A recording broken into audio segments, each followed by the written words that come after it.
From the News Channel 5 Network, this is SportsLine.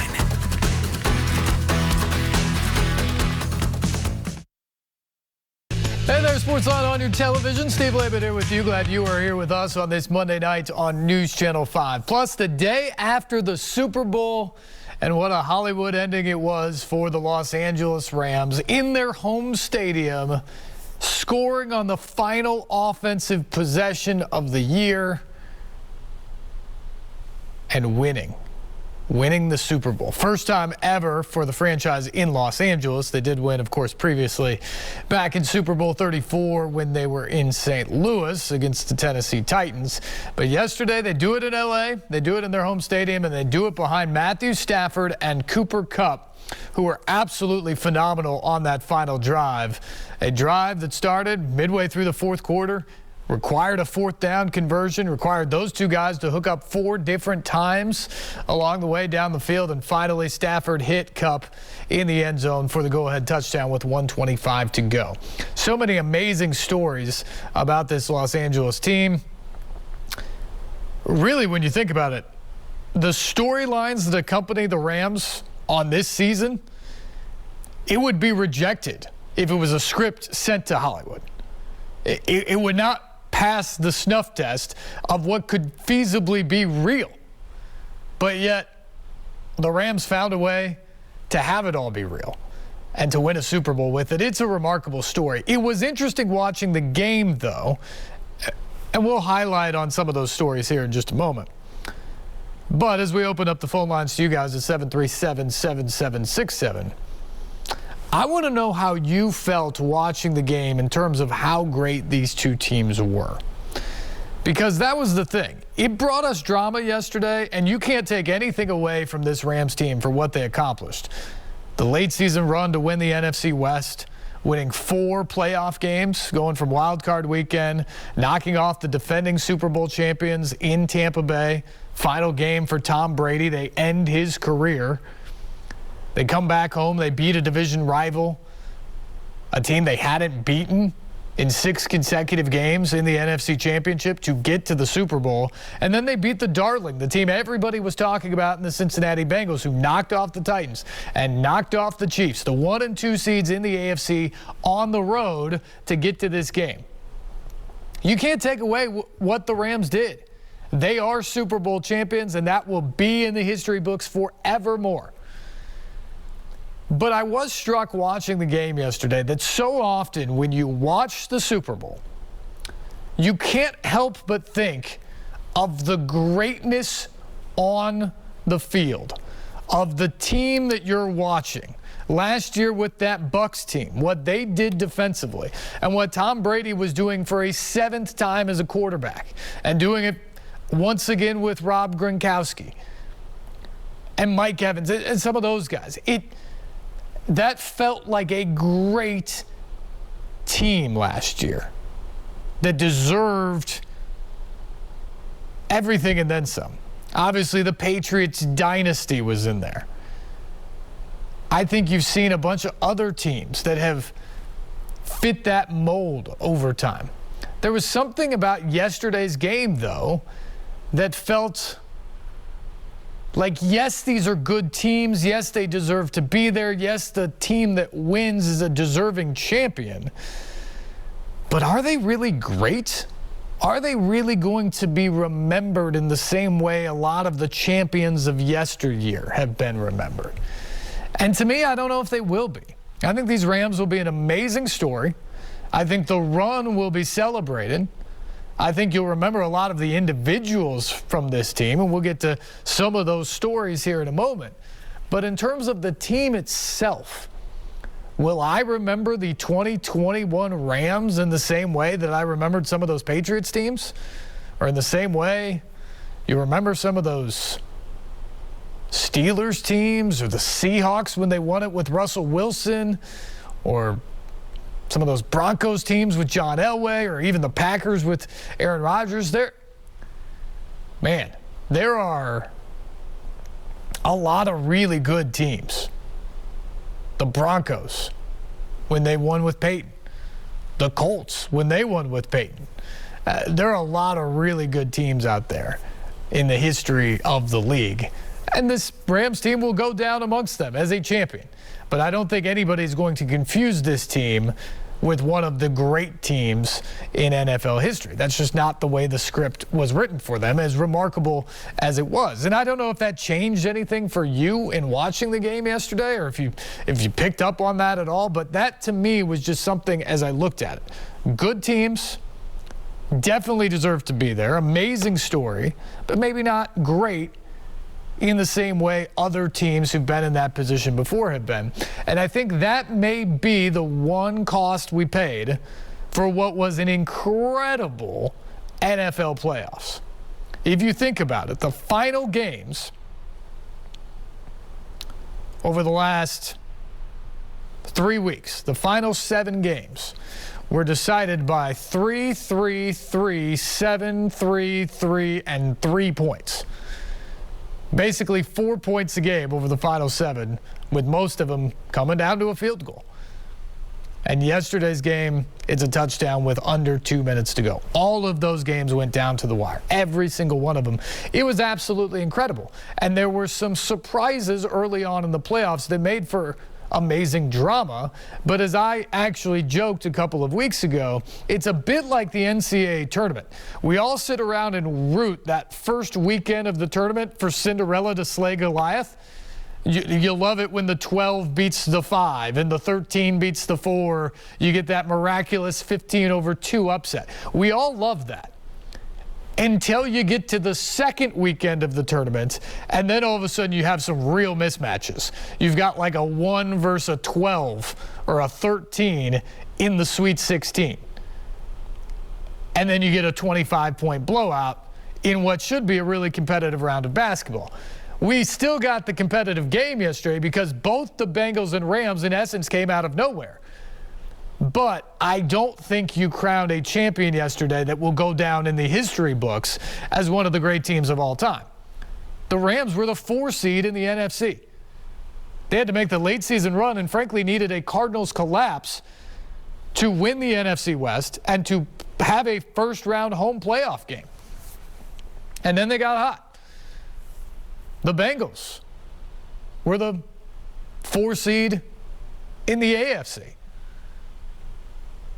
Had to win their first playoff game in 3 decades. Had to win their first road playoff game ever, and then do it again.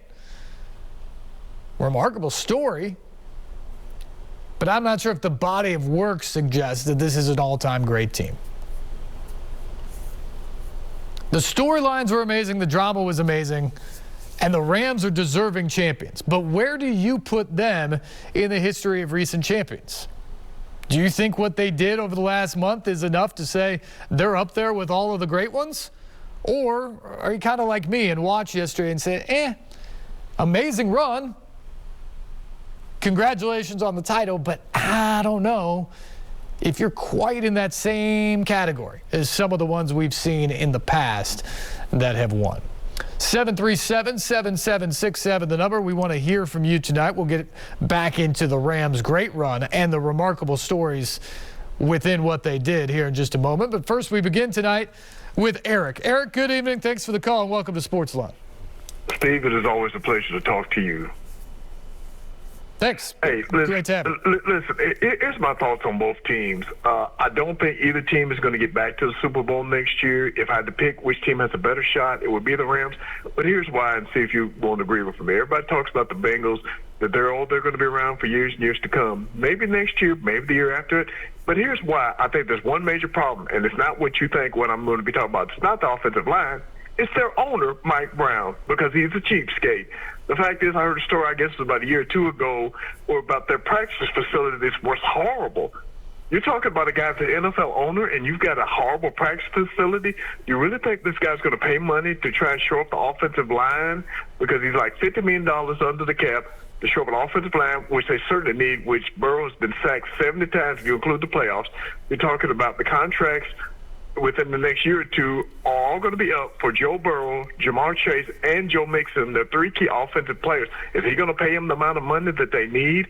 And if I'm Burrow, I'd want out of Cincinnati. I mean, I know he grew up near there and everything like that, but if you've got an owner who's not willing to commit to you and make the necessary moves that's going to keep you great, I mean, what's going to happen? I mean, he's going to wind up where he's going to be forced to retire because of all the hits he's taken. Even the Super Bowl yesterday, when I saw him grimacing in pain and grabbing his knee, I thought, man, he's in a lot of trouble, limping off the field.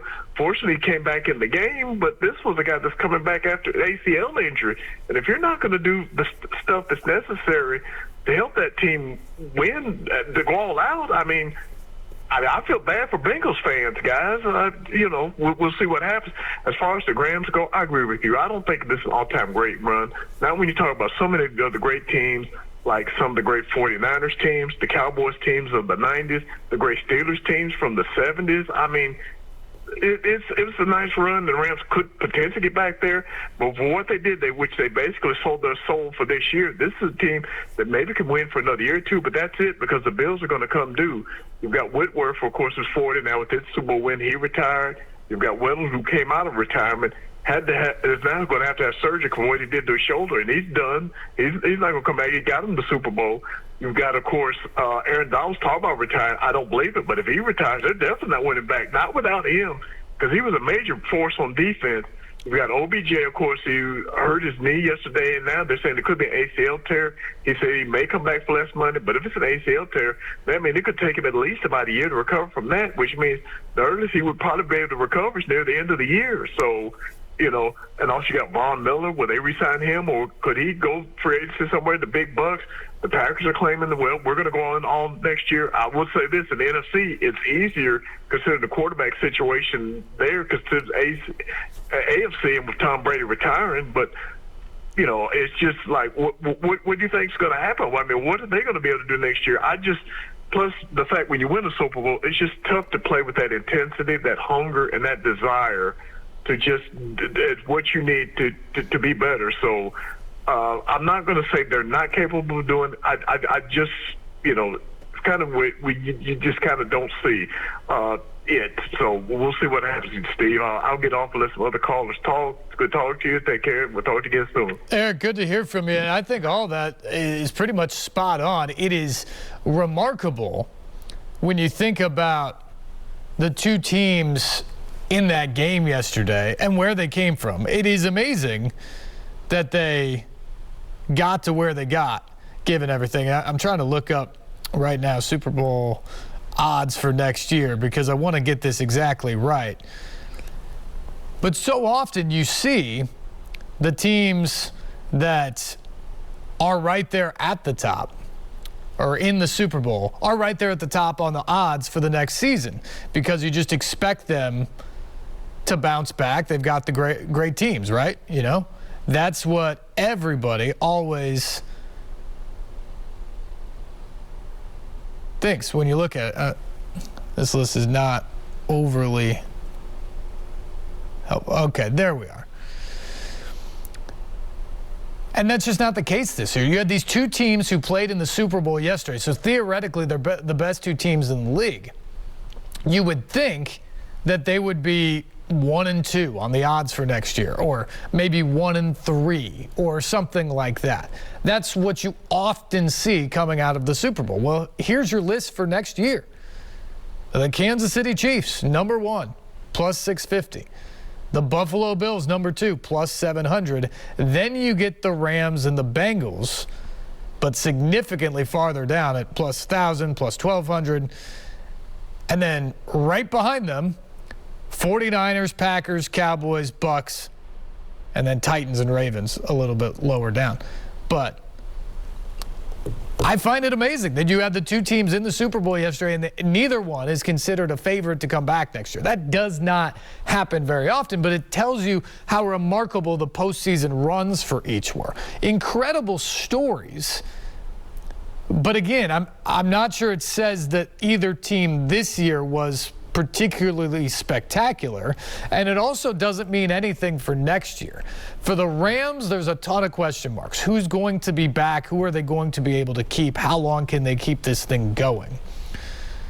And yes, I think there is a little bit of a question about what the motivation level is going to be like for that team as well. I mean, Sean McVay acted yesterday like he's coming back, but he's hinted that he may not do this forever. Aaron Donald may have a decision to make after winning. The one thing he wanted was, as he pointed out at the end of the game, ring me. He wanted that one Super Bowl ring to go down with what is already a Hall of Fame career through 8 seasons. Matthew Stafford, when he got traded to Los Angeles about a year ago, called up his best friend and said, I got traded to the Rams and I'm going to go win a Super Bowl. That was clearly something he wanted for his mantle and for his legacy and his career. So many of those guys felt like that, and now they have it. So how do they bounce back next year? And when you look at the Bengals, oftentimes it's even harder to come back from losing because of the disappointment after the effort that was expended to get there. And oh, by the way, I mean, these two teams have almost played a month longer. When you consider the extra week of practice going into the Super Bowl, you consider the championship weekend games. I mean, they've almost played a month longer than even the Titans, who were the 1 seed and were there in the divisional round weekend when the Bengals beat them. That's just how much more wear and tear after a season that's now been expanded out to 17 games. It's going to be a challenge for both of those teams, I think, to come back next year. The one thing I say that the Rams do have in their favor is just the NFC. When you look at the AFC right now, and we just ran off some of the odds, but Patrick Mahomes isn't going anywhere. Josh Allen isn't going anywhere. Lamar Jackson's supposedly going to be back healthy. The Titans should still run the AFC South. There's several teams right there that should be big-time factors going into next season. Justin Herbert and the Chargers, I think, are poised to take another step next year. So that's 5 teams that all could be really, really good in the AFC before you even talk about the Bengals and Joe Burrow. Now, I think Burrow's as good as any of those guys, maybe with the exception of Mahomes at this point in his career. So I think the Bengals will be a part of the conversation, but they're going to be one of 5 or 6 teams that I think are a significant part of the conversation next year. When you look at the NFC, especially until we know exactly what the future for Aaron Rodgers in Green Bay is going to be about next year, it's hard to look past what the Rams could potentially do again in that conference. Still not sold that they will be that team next year, but it does appear to me to be a little bit more wide open based off of the quarterback play. Both conferences seem wide open, but in the AFC it seems like it's more up for grabs between several really good teams, where in the NFC it feels like it's waiting for someone to emerge and be the best team in that conference next year if it isn't the Rams. So that'll be fascinating to watch how all that plays out. All right. Phone line still open, 737-7767, the number. We'll take more of your phone calls. We'll come back and get into some of the storylines about the Rams and what made this run special. Are they all-time great? I don't think so, but they are Super Bowl champions now, and the story was incredible. We'll get to that when we come back. This is SportsLine on News Channel 5+.